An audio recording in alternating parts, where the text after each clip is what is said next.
আমি নিজে কালকে ফান কালেক্ট করে এখন নিয়ে বিল্লাল ভাই আসছে বিদায় আমরাও কিন্তু আজকে এখানে এই জায়গায় আসছি।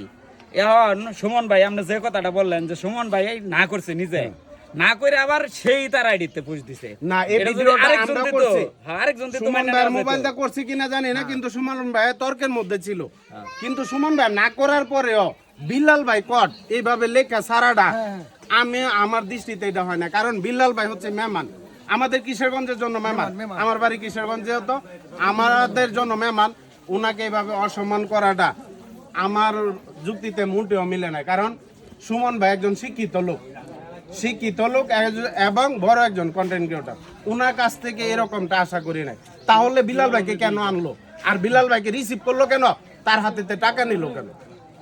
সেকে যদি পছন্দই না হয় তাকে হইলে তারে বাদ দিয়ে দিত।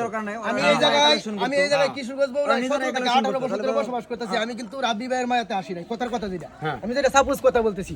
আমি কিন্তু এই জায়গায় একমাত্র আসছি বিল্লাল ভাইয়ের আশাই, মানে বিল্লাল ভাই যেহেতু এই জায়গায় আসছে, আমি বিল্লাল ভাইয়ের টানে কিন্তু আজ এই জায়গায় আসছি। সাইদ ভাইয়ের এখানে কিন্তু একমাত্র বিল্লাল ভাইয়ের টানে আসছি। এই বিল্লাল ভাইকে অসম্মান করা হয়, এটা কিন্তু খুব খারাপ লাগে, জিনিসটা খারাপ লাগার বিষয়। দেন এই বেচারা যাইছে উনি কার ভালোবাসাটা নিয়ে। ভাই আছে এই জন্য এখন বিলাল